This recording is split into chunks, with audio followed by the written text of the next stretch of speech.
And I apologize, my slides came in at about 12:30 last night.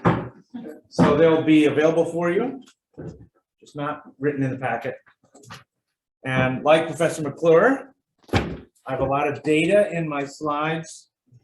So the point is not to get hung up on the numbers, because you can read those later. The point is the story it tells. So I'll just start by saying it's a real honor to follow Kurt McClure. For those of us who are housing policy scholars, he's kind of a big deal, right? And he's got the best mustache in the business and is a huge Kansas City Royals fan.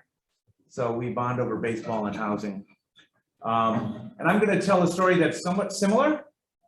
But I think what both Professor McClure and I would look at is when you see these national level statistics about 3 or 5 million homes short, Wisconsin shows up as not having a shortage. And the truth is, as Professor McClure pointed out, and I will point out, in aggregate, we look okay. And Wisconsin has an abundance of affordable homes. They just happen to not be located in places where people want to live. So, and I realize that's a controversial thing to say, but let me, so I'm always playing around with different ways to explain Wisconsin's housing market. I do some version of this shtick statewide after my statewide housing report. So next slide, I'm going to, I thought of maybe just a simple formula. Sometimes I use puzzle pieces, different ways to try to explain it. So we have strong demand in some places, right? Limited supply, increased building costs, labor shortage, and interest rates going up, which means that in many places our housing affordability is declining. Next slide. I don't know if I have a clicker. So we're going to start with demand. So this treads some ground, next slide, that Kurt McClure covered. So this is in the last decade in Wisconsin, and you see that we have slow growing in terms of population, slightly faster in terms of households, that's because household size is declining, but that housing units are growing faster than households and jobs are growing faster than housing units. So this is part of the last decade squeeze on the housing market, particularly in fast growing job centers, that jobs are growing faster than households, households are growing faster than housing units. One other thing to point out is that the median household income for renters has grown much faster than the median household income for owners, which suggests that there's, at least in some parts of the state, a significant number of people who would be owners if they could, but instead are renting. So one of the ways to improve rental affordability, obviously, is to get that marginal household out of the rental unit and into the home ownership market. Next slide. So, and this is, my slides are, I solved the data problem that Kirk was pointing out with 2020 census data being kind of dubious. So I just kept in my 2019 report. So then when the new stuff comes out in 2021, we'll see. So Wisconsin households, you all know this because you work in communities. We're growing 1- and 2-person households, and we are losing larger family size households. So one of the things this suggests is, particularly in markets like Dane County, we need to be building perhaps smaller, more flexible housing units that accommodate smaller household sizes. So the kind of traditional 3 or 4 bedroom large house on a large lot is just a product that's meeting the demand for fewer and fewer households. Next slide. So Wisconsin is old and cold, right? This is what we say when we're going around and we want to tell the truth. We are growing actually in households of 25 to 34 year households, 25 to 34 year old households. And then we are also growing in terms of senior households. So what this suggests is that there's that middle age gap where we're losing households, right? Which is a real problem that all of you face out in the communities in terms of thinking about future leaders of communities, job growth, and it's a challenge. Next slide. So I always show this slide because since a lot of my students are millennials or even younger, channel this to tell the baby boomers that the millennials are not the problem, right? So the peak millennial is at their peak home buying age. But as you'll see in other slides, they can't afford to buy a home. So when you combine the credit standards with student loan debt, plus increasing housing costs, millennials are really facing a double whammy here. And boomers, of course, and those of us who are Gen X, we're just stuck in the middle. We're pretty useless right? We're just kind of the afterthought. Baby boomers are living longer and staying in their homes longer, which is great for them, but they're not recycling that housing fast enough. So, next slide. So just to zoom in on the percent change in county population, next slide, I zoom into Wisconsin. You see that Wisconsin has some counties that in the last decade were growing. Dane County and then some of the western counties near the Twin Cities and then the Fox Valley were strong growth rates. But you see large swaths in the brown here, or the orangish brown, large swaths of the state that are losing population. And again, to echo what Professor McClure said, it's when you're losing population, people move, but the housing unit stays. So you have vacancy rates increasing. Next slide. So limited supply. Next slide. So this is the graph from my 2019 report updated to 2021, which gives you the kind of best. If a picture is worth 1,000 words, then a good data table is worth 1,000 pictures. We used to build a lot of housing in Wisconsin. That's in some ways even preceding the boom years of 2003 to 2006. So the orange line here is single family building permits, and there you see the most significant decline in Wisconsin. We used to build about 25,000 single family units in Wisconsin, and last year we built about 10,000 single family units. The blue line is kind of a forward-looking supply measure. That's from the Department of Administration. When you record a subdivision plat, they have to certify it. So that's the count of the number of lots that are created with subdivision plats. And then the green line is multifamily building. And there you see that we've actually, in the last couple of years, restored the multifamily production in the state to up to about 10,000. So next slide gives you this in terms of per capita. So if you look at the period 1994 to 2004, Wisconsin used to build about 6.78 units per 1,000 population. And now we've ticked up a bit in the last couple of years, but we're still less than half of historic trends. Next slide. So one of the things that Kirk would say when he delves into the data is the same issue that I find, which is when you just look up the total number of units in the state of Wisconsin, it looks like there's an adequate supply. But when you drill down to the county level, then you see that there are some counties that have a significant shortfall. So I measure the shortfall in production as, like Kirk does, right? The growth in housing units, net housing units versus the net growth in households. And there you see that in a large number of counties, that's negative, that we've had more housing units than households. But if you look at the 20 largest counties where you have fast growth, you're talking about Dane, Waukesha, Brown County, Rock County, Walworth County in the south, where you've had a significant higher growth in households than housing units. So on that measure, we're about 20,000 units short. And this would only be in your faster growing counties where housing demand is strong. Next slide. And as Kurt pointed out, we have an aging housing stock. So in Wisconsin, because we haven't built a lot, about 60% of our housing units were built before 1980. So in many of our weaker demand markets, this is where those of us as policymakers, community development educators, we're really looking at more of a home rehabilitation project, financing for upgrading, maybe improving energy efficiency, livability, accessibility, indoor air quality. That's the real demand in a lot of our markets. And of course, there's no real good financing or policy scheme to make that work right now. Next slide. Okay, some of our counties have more jobs than housing units. So, and Professor McClure would say the same thing, right? In the urban planning literature, the jobs housing balance is a good predictor of transportation behavior, right? Because either you build a lot of housing where people work, or your land use policy is really four wheels, because people live further away and they drive in. So 100,000 people commute into Dane County every day to work.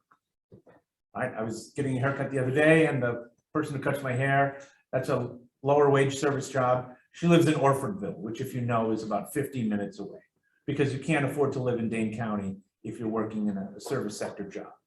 So if you look at about above the ratio of 1.2 jobs per housing unit, That's about where you see the market turn in terms of transportation. So our fastest growing counties, this will not surprise any of you: Dane, Waukesha, Brown, and Outagamie. And if you're watching this online and you're not from Wisconsin, Brown County is Green Bay and Outagamie County is Appleton. And then in the last couple of years, La Crosse and Eau Claire have also seen a significant uptick in job growth, but not housing production. So at some level, to follow on what Professor McClure was saying, if you wanted to choose markets in which you really want to target the supply of new units, particularly at a starter home level or a rental level that would meet the workforce, you would prioritize these counties. Now, I always have to be careful when I say that, because I grew up in Marathon County, which is not a fast-growing, high-demand center. And I know that a lot of you work in Barron County or Trempealeau County or Adams County, where you're facing workforce issues and housing issues. You're just dealing with a different type of market, right? Because prices are actually low. And that's one of the reasons why you're not seeing a lot of developers wanting to build homes in places where markets are pretty soft. Next slide. So, and I heard Professor Deller mention this. I will say as a disclaimer, when I was a graduate student back in the 90s, Steve Deller was one of my professors. So anything I say that makes sense comes from his great training. So, but that tells you how old he and I are both, if that was the mid-90s. Anyways, this is the, a positive bar is when more banks are tightening lending standards for either construction or land development purposes. As you saw in the early stages of the pandemic, banks significantly tightened their lending standards. They finally started to loosen about towards the end of 2021, but in the last quarter, banks are tightening lending standards again, obviously because of interest rates going up. So if you think about the 4 L's of home building, right, it's lots or land, it's lumber, it's labor, and it's lending. And all of those are pretty tight right now. Next slide. So increased building costs, right? The old joke is take someone for a fancy dinner to a really expensive place, and that's the hardware store. Because the closest substitute to new housing is old housing, and the closest substitute to old housing is new housing. So just like you're seeing the price of used cars go up because the price of building a new car is going up, you're seeing that the price of existing housing is going up because of the increased building costs. So lumber used to be about $200 or $300 a thousand board feet. During the crisis, it peaked over $1,500 a thousand board feet. So the market is finally starting to loosen up in the last 2 weeks, down to only $800 per thousand board feet. Next slide. This means that in the last 2 years, multifamily construction costs, inputs are up 43%. Next slide. And single family construction costs are up 37.5%. One of the things this means is in your high demand market, when the cost of building something new goes up, the cost of existing stuff also goes up. Next slide. So labor shortage, just to highlight this, next slide. In Wisconsin, we face this particularly. We have an aging workforce in a lot of the sectors, and I know Matt Kuris can talk to that more, right? And workforce development is a huge challenge in a lot of our industries, but particularly in the construction trades. And then if you think about rehabbing and improving older housing, just the number of workers you would need in HVAC, electrical, plumbing, drywall, finishing, carpentry. Any builder anywhere in the state is going to tell you they're having a shortage, a difficult time finding workers. The construction industry is aging, right? A lot of young people are not going into the industry. And as you saw in our population growth, we're not producing a lot of new people in this state. So either we need some major technological innovation in the home building industry, robots or factories to build homes, or we're going to have to find more people. So this is where I sometimes get myself in trouble when I speak at workforce conferences, because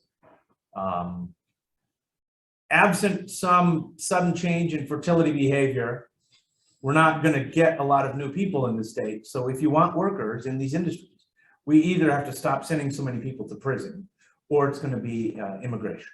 Next slide. Okay, interest rates. Next slide. Interest rates are up. So if you missed the refinancing boom, sorry. You know, even just 2 months ago, beginning of March, interest rates were about 3.76% for a 30-year fixed. And as of now, they're 5.3% for a 30-year fixed. So that's an increase of 154 basis points. If you want a way to think about this, for a family making $70,000 a year with standard underwriting criteria, the value of the house you can afford to purchase today compared to 2 months ago is about $58,000 less. So house prices are going up, but your budget is going less far. So that's kind of the double squeeze, particularly hurts low and moderate income borrowers, first-time home buyers, millennials, and folks of color. Next slide. So Wisconsin house prices in terms of constant quality house price index are up about 20% in the last 2 years, and not as bad as the rest of the nation, but on average, house prices are still up 20% in constant terms. Next slide. So I just pulled data last night of the median sales price pre-pandemic, or March 2020, with the most recent data from the Realtors MLS data on April 2022. This is in your packet, but there you can see that in Milwaukee County, the median price is up about 25%, or $46,000. In Dane County, if any of you have tried to look for housing recently in this area, the median, that means the middle of the market, is up $97,000, or 32% just in the last 2 years. So show of hands, whose income has gone up 32% in the last 2 years, right? Even Eau Claire is up over 100,000, La Crosse up 50,000, Outagamie County up 80,000, Brown County up 85,000. So again, if you're looking at markets where you want to be building a lot more housing to moderate those price pressures, it is in these fast-growing, more expensive counties that have seen a lot of job growth, a lot of jobs per housing unit. Next. So this means declining affordability, and you know how hard it is in Excel to make red arrows point up, because the red arrow going up means that the ratio or the affordability is getting worse. So if you think about the Madison market, so those of us who are housing economists would say, if you can get the median income to median price ratio at about 3 or 3.3, then you have generally an affordable market. And Madison used to be that way back in the 90s, but now it's above a 4 ratio. And there you see that some of our markets are more affordable and some of them are less affordable. Next slide. So what does this mean? Homeownership rates have declined, particularly for 35 to 44-year-old households and 25 to 34-year-old households. So this is your first-time home buyers, younger families trying to buy a home. Wisconsin had a huge decline in home ownership rates, pre-crisis to post-crisis, 2007 to 2019. But importantly for all of our considerations, that this decline in Wisconsin for the younger family households was a bigger decline than all of our neighboring states. Next slide. And then if you think about the racial disparities in home ownership in Wisconsin, which are abysmal, shameful, right? You saw the most significant decline for home ownership rates amongst African-American households. So if you think about Wisconsin, and this was a worse decline than all of our neighboring states, right? So even though our markets look affordable, we have significant affordability challenges. So the home ownership rate for African-Americans today nationwide is about 48%. That's not changed at all since the Fair Housing Act in 1968. But in Wisconsin, it is about 25%. So we're we're either the 5th or the 6th worst state in terms of the black-white home ownership gap. Next slide. And so one of the things this means is that even though homes are affordable in Wisconsin, most of our lower income homeowners pay more than 50% of their income on housing. So in Wisconsin, that would be about 88,000 homeowners who have incomes below 50% of the area median income, who spend more than 50% of their income on housing. So this would predominantly be seniors who acquired their housing during their working years, and now they still own a home. It has ongoing costs. Did you say that again? Yes. Sorry, I'm having. When you speak long enough, then this is always the joke, is when you're giving a speech, you just say, "Hey Siri." Let's see how many people's phones. Next slide.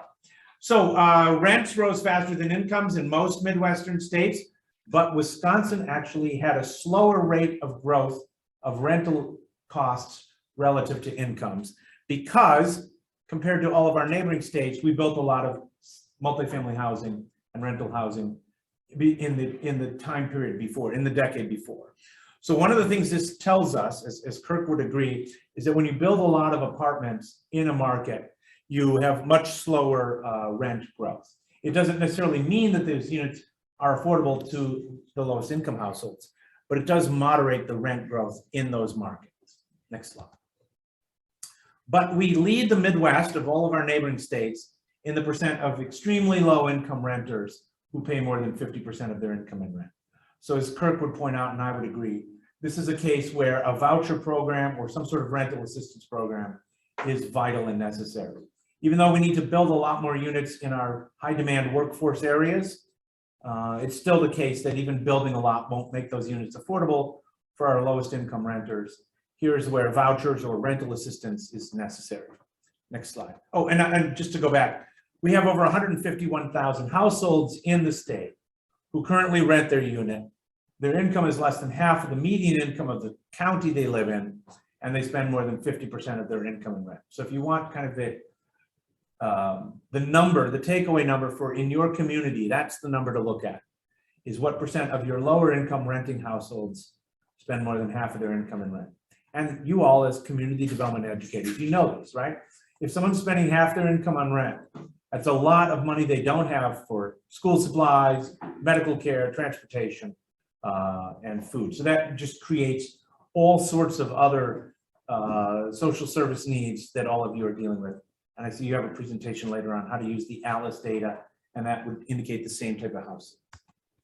So a lot of data on this slide. Rents are up in the last year. Sometimes in a lot of markets, rents are up somewhere between 12 and 18%. Year over year, national rent growth on the lower right from Zillow is about 16% rent growth just in the last year in most markets. Next slide. And then if you zoom into Wisconsin, you again see that rent growth just in the last 2 years has been pretty significant in a lot of our high demand metros. And so what this means is that for renters who want to get into home ownership, there's kind of a double whammy, right? You can't save enough for a down payment because you're paying so much in rent. But then that entry level rung of the housing ladder that you might want to purchase at has gone up another $50,000 to $80,000. I guess it's a triple whammy because then interest rates are also going up. Or I guess for millennials, it's a quadruple whammy because student loan debt counts against how much debt you can apply to a mortgage. So when I look at this and I say that one of the ways to solve a housing crisis, a part of the solution, is in our high demand, high cost counties, just to build a lot of single family and rental units to moderate those price growths. The challenge is until we can bring down building costs so that the units we deliver are at something like a moderate or reasonable price point, you're going to continue to see significant stress in these markets and declining housing affordability. So if I had a crystal ball, I would tell you when the supply chain will be fixed and lumber will get back to $200 a square foot and building materials costs will get back to normal, but it's probably not for at least 3 or 5 years. So that's the end of my talk, and kind of ends on a depressing note. I like to tell people that things are bad and they're going to get worse. And with that, turn it over to Mr. Sunshine, Tom Landgren.